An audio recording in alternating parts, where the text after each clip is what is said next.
Students अब कुछ बात करते हैं application of dimension of physical quantity. So application of dimension of physical quantity वो एप्लीकेशन है जिसके ज़रिए हम डायमेंशन को जो है वो फिजिकल क्वांटिटीज़ के फार्मूलाज और इक्वेशन पे अप्लाई करते हैं, जिससे हमें पता चलता है कि ये फार्मूला इक्वेशन दुरुस्त है या नहीं होगी। सो वो हमारे पास जो है वो स्टूडेंट एप्लीकेशन होगी डायमेंशन ऑफ फिजिकल क्वांटिटी की। तो सबसे पहले हम पहली एप्लीकेशन देखते हैं जिसके ज़रिए हम क्या कर सकते हैं, जिसके ज़रिए हम फार्मूला जो है वो करेक्ट कर सकते हैं। स्टूडेंट पहली एप्लीकेशन में to check the correctness of an equation.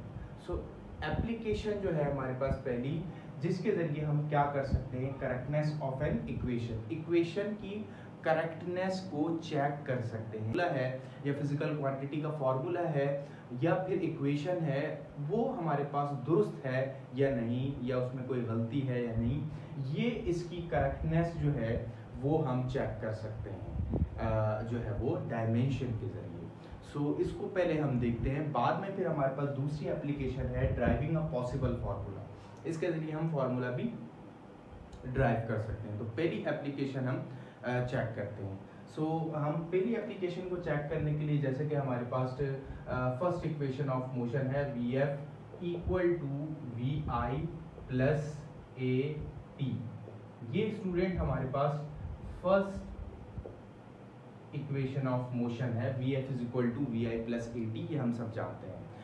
अब स्टूडेंट यहाँ पर हमने चेक करना है इस इक्वेशन को कि लेफ्ट हैंड साइड जो है वो राइट हैंड साइड के बराबर है या नहीं डायमेंशनली। स्टूडेंट्स फिजिकली ये फॉर्मूला तो बराबर है कि V F is equal to V I plus A T, क्या ये डायमेंशनली बराबर है या नहीं कि V F is equal to V I plus A T ये डायमेंशनली इक्वल है या नहीं। तो इसकी करेक्टनेस को जो है वो हम चेक कर सकते हैं डायमेंशन के जरिए। तो सबसे पहले हम क्या करेंगे, लेफ्ट हैंड साइड की डायमेंशन लिख देंगे और फिर उसकी राइट हैंड साइड की जो है वो डायमेंशन को लिखकर फिर हम उसको कंपेयर करेंगे।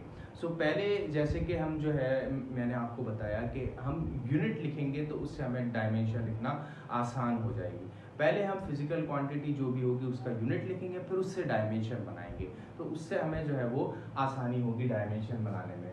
सो वेलोसिटी की डायमेंशन हमें पता है, वेलोसिटी का यूनिट हम सबसे पहले लिखते हैं। वेलोसिटी का यूनिट हमें पता है मीटर पर सेकेंड होता है। तो वेलोसिटी का यूनिट स्टूडेंट हमारे पास होता है मीटर पर सेकेंड, ये हमारे पास वेलोसिटी का यूनिट होता है। अब इसकी हमारे पास डायमेंशन क्या होगी। अब स्टूडेंट्स जैसे कि यहाँ पे हम आपको बता देते हैं कि हमारे पास जो वेलोसिटी है ये इसका यूनिट है मीटर पर सेकेंड। अब मीटर जो है ये हमारे पास लेंथ का यूनिट है। लेंथ के वैसे तो बहुत सारे यूनिट हैं, तो जैसे कि मैंने आपको बताया कि यूनिट कोई सा भी हो, क्वांटिटेटिव नेचर डायमेंशन में जो है वो मायने नहीं रखती। मायने ये रखती है कि जो क्वालिटेटिव नेचर है वो क्या है। सो यूनिट से जो है वो हम अंदाज़ा लगाएंगे कि इसकी क्वालिटेटिव नेचर है लेंथ, यानी कि इसकी डायमेंशन फिर उससे बनेगी एल। सो इसकी यहाँ पर लेंथ जो है जो इसकी डायमेंशन बनेगी मीटर की, एल यहाँ पे आ जाएगा, और सेकंड जैसा कि जो है वो टाइम का यूनिट है उसकी डायमेंशन टी होगी। तो इसको t-1 इस तरह से लिखेंगे, तो ये हमारे पास वेलोसिटी की डायमेंशन होगी। इसी तरह से स्टूडेंट एक्सेलरेशन की डायमेंशन भी आसानी से जो है वो हमें पता होनी चाहिए। जो है वो यूनिट हम सबसे पहले लिखेंगे मीटर पर सेकंड स्क्वायर, और इसी से जो है वो फिर इसकी डायमेंशन बन जाएगी LT-2। और इसी तरह से स्टूडेंट्स जो फोर्स है, फोर्स हमें पता है इसका यूनिट न्यूटन है। फोर्स का यूनिट न्यूटन है।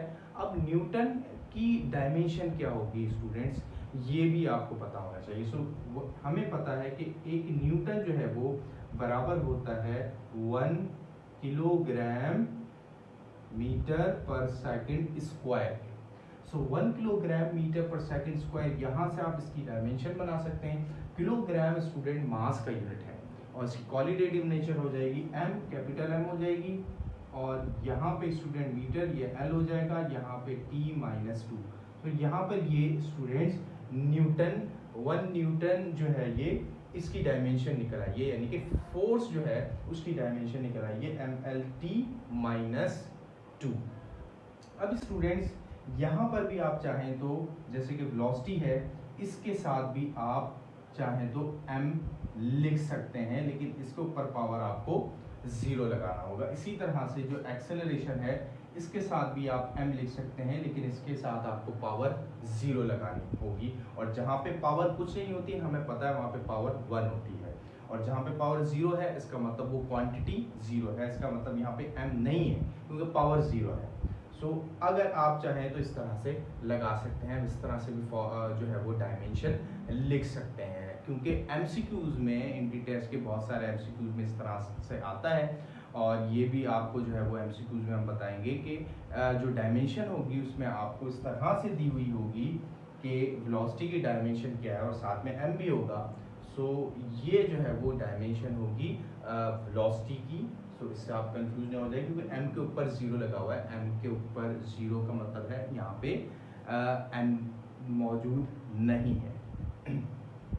अब स्टूडेंट हम यहाँ पे जो है वो राइट हैंड साइड को यूनिट से के जरिए जो है वो बराबर के LT-1।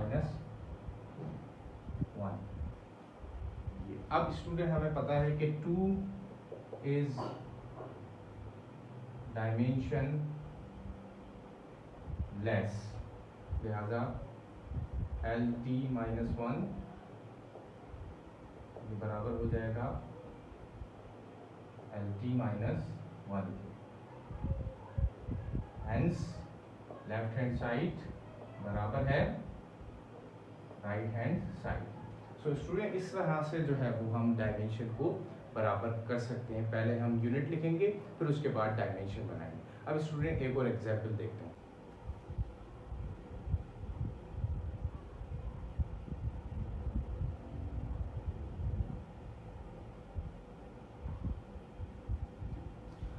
स्टूडेंट्स यहाँ पर हम एक और एग्जांपल देखते हैं कि इक्वेशन हमारे पास करेक्ट है या नहीं, डायमेंशनली जो है वो करेक्ट हो रही है या फिर नहीं हो रही। सो यहाँ पर हमारे पास एक और इक्वेशन है t = 2π√m/k।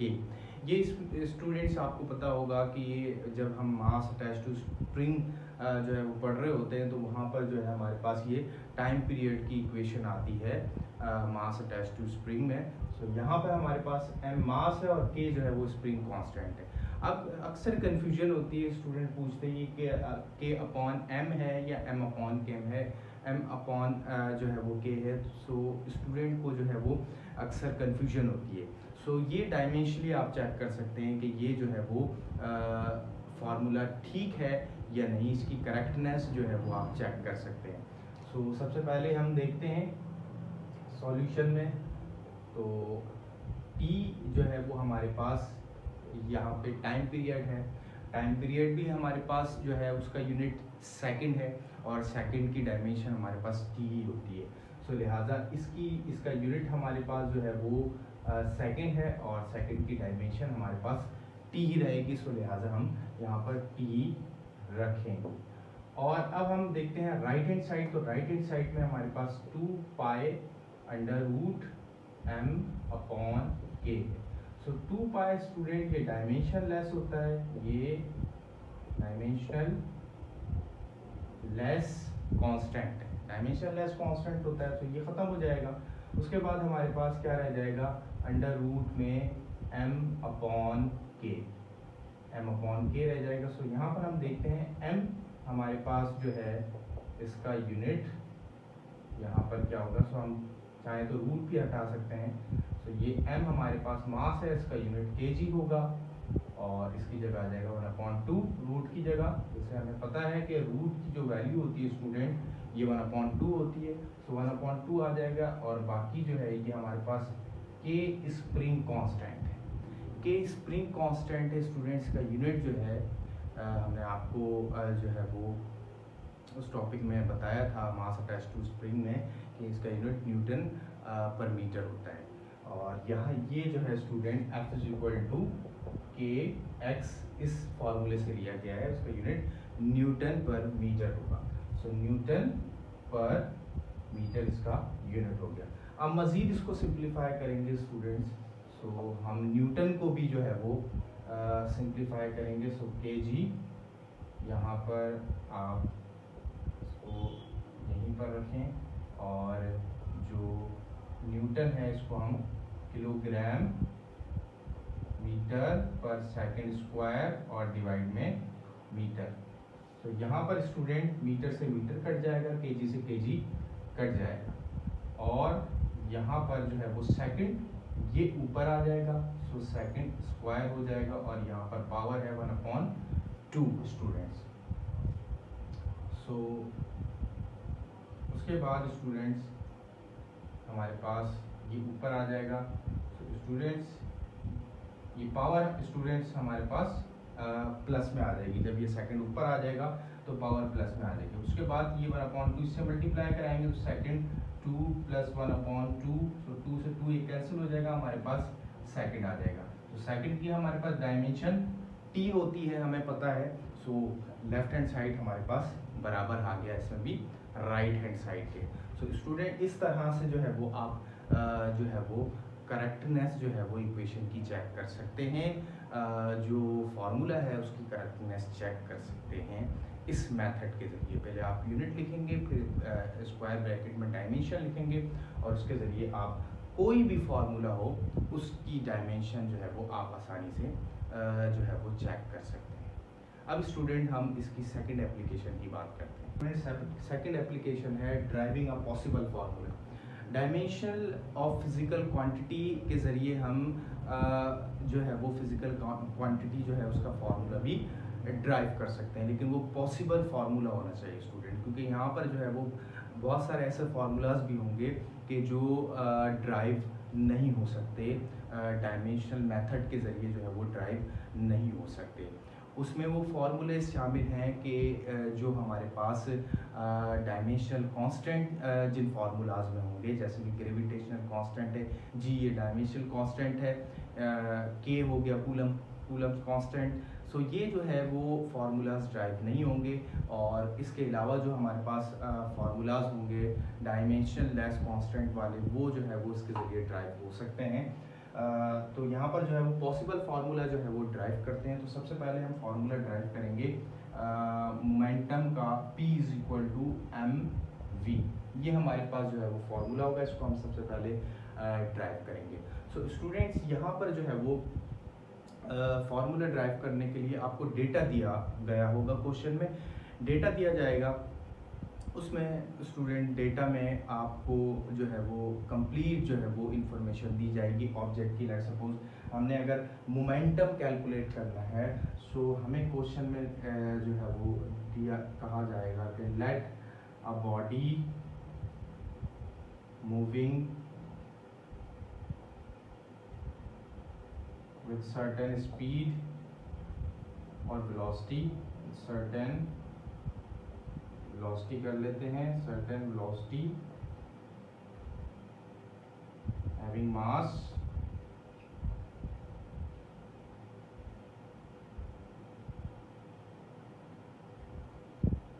Find the momentum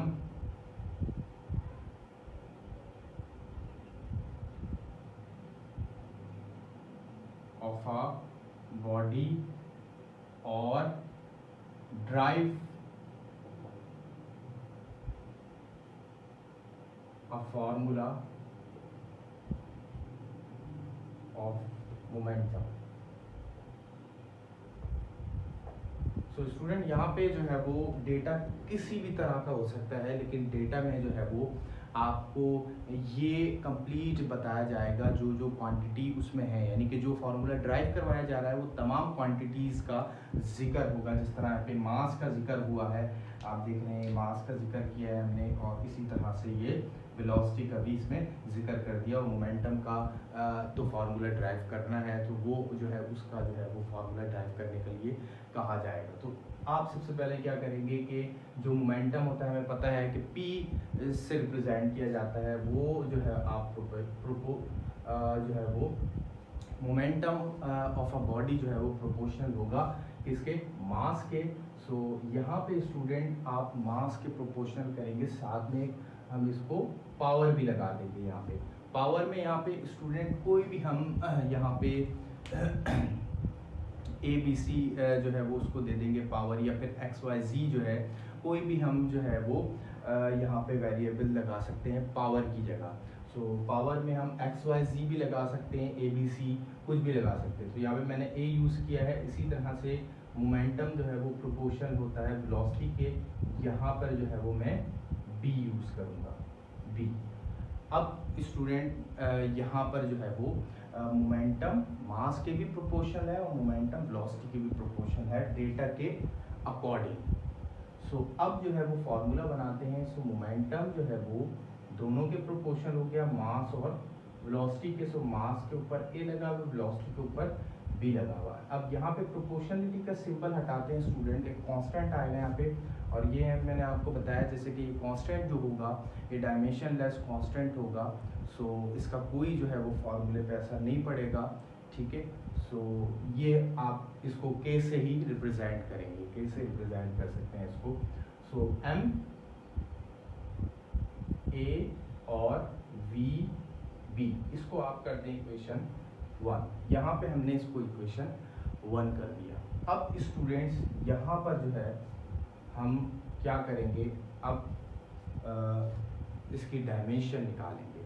dimension लेंगे हम इसकी, तो मोमेंटम की डायमेंशन हमें पता होनी चाहिए। तो मोमेंटम की डायमेंशन यहाँ पे आप लिख लें, मास की m और वेलोसिटी की LT-1। ये मोमेंटम की हमारे पास डायमेंशन हो गई।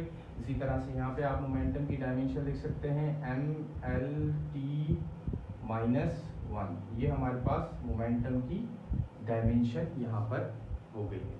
यहाँ पे अब k अगर चाहें तो k की जगह हम 1 लिख देते हैं, और यहाँ पे मास जो है वो इसकी डायमेंशन लिख लें। यहाँ पे इसकी डायमेंशन जो है वो m हो गई, और इसको ब्रैकेट में पावर a, और वेलोसिटी है, वेलोसिटी की डायमेंशन हमारे पास LT-1 होती है, और इसके ऊपर पावर b है। अब हम आगे बढ़ते हैं स्टूडेंट, MLT-1 ये बराबर हो गया हमारे पास m, ब्रैकेट में आएगी डायमेंशन a, और यहाँ पर जो है वो l, और ये पावर दोनों से हम मल्टीप्लाई करवा देंगे, और ये -b। अब स्टूडेंट्स यहाँ पे हम क्या करेंगे, अब हम यहाँ पर कंपेयर कर लेंगे दोनों साइड की डायमेंशन जो है उसकी पावर से हम उसको कंपेयर कर लेंगे। राइट, सपोज यहाँ पर m है, यहाँ पर भी m है, इसके ऊपर पावर 1 है, इसके ऊपर पावर a है। तो इसको आप कंपेयर कर लें। a हमारे पास बराबर हो गया 1 के m के लिए, सो a की जगह 1। इसी तरह से स्टूडेंट्स यहाँ पर l डायमेंशन है, इसके ऊपर b पावर है, यहाँ पर स्टूडेंट l पावर है, इसके ऊपर पावर 1 है। सो b किसके बराबर हो गया, 1 के बराबर हो गया। इसी तरह से स्टूडेंट्स यहाँ पर t है -1 के बराबर, यहाँ पर b है b पावर है। तो यहाँ पर भी स्टूडेंट्स आप ये कह सकते हैं कि ये -b ये बराबर है -1 के, और चाहे तो माइनस माइनस कैंसिल होगा, b बराबर हो जाएगा 1 के। अभी तमाम वैल्यूज को स्टूडेंट हम पुट कर देंगे इक्वेशन 1 में। अब जब इक्वेशन 1 में पुट करेंगे स्टूडेंट्स, तो p = k की जगह हमने 1 पुट कर देना था। तो ये हमारे पास k की जगह आ गया 1, और इसके बाद हमारे पास m के ऊपर पावर 1, v के ऊपर पावर 1। सो p = mv, ये हमारे पास मोमेंटम का फार्मूला ड्राइव हो गया। सो स्टूडेंट इस तरह से जो है वो फार्मूला ड्राइव कर सकते हैं डायमेंशन मेथड के जरिए। अब एक और एग्जाम्पल हम देखते हैं।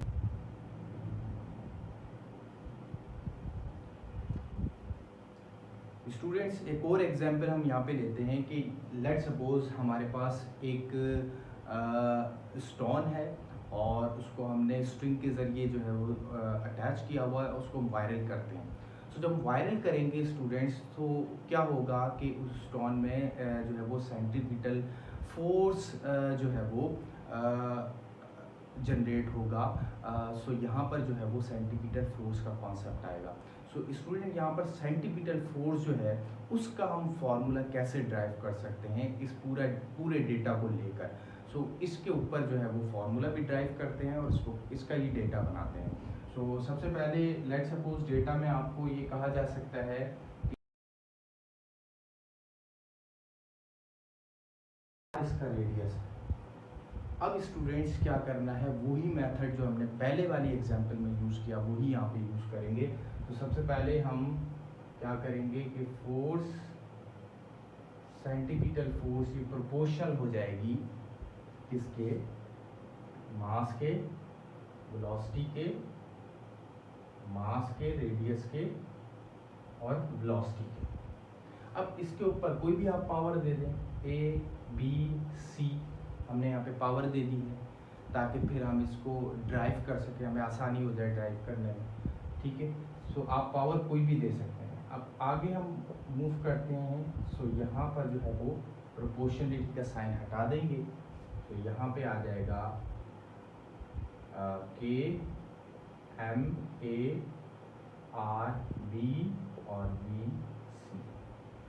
अब स्टूडेंट यहाँ पर हम क्या करेंगे, यूनिट लिखेंगे और यूनिट के ज़रिए जो है वो स्टूडेंट्स डायमेंशन लिख लेंगे। तो हमें पता है फोर्स का जो यूनिट होता है वो न्यूटन होता है। अब ये सेंटीपिटल फोर्स है, सो इसका भी यूनिट न्यूटन होगा। फोर्स कोई सी भी हो, फोर्स का यूनिट न्यूटन ही होगा और यूनिट से जो उसकी डायमेंशन निकलेगी, यानी कि न्यूटन है, सो न्यूटन की जो है वो हमारे पास एक ही डायमेंशन है जो फोर्स की डायमेंशन है। सो फोर्स कोई सी भी हो, इसका मतलब ये है कि उसका यूनिट सेम है, और यूनिट सेम है तो उसकी डायमेंशन भी सेम है। सो यहाँ पर जो है वो न्यूटन से हमने इसकी डायमेंशन बनानी है। न्यूटन इसका यूनिट हो गया तो इसकी डायमेंशन हो जाएगी हमारे पास m, ब्रैकेट में लिखेंगे mL/-2। अब स्टूडेंट्स के जो है वो, अच्छा यहाँ पर जो है वो इसको इक्वेशन 1 कर दें, ये इक्वेशन 1 हो जाएगी ताकि हम बाद में फिर जो है वो वैल्यूज पुट करेंगे इसकी जगह। और उसके बाद हम क्या करेंगे, यहाँ पे मास है, सो मास की जगह हमारे पास इसकी a की जगह 1 आ जाएगा, मास की जगह m आ गया, पावर हम ब्रैकेट के साथ लिखेंगे a और ये r हमारे पास r रेडियस है, रेडियस का यूनिट मीटर होता है, मीटर की डायमेंशन l होती है। सो l यहाँ पर हमारे पास b आ गया, वेलोसिटी की डायमेंशन LT-1 और इसके ऊपर पावर c आ गया।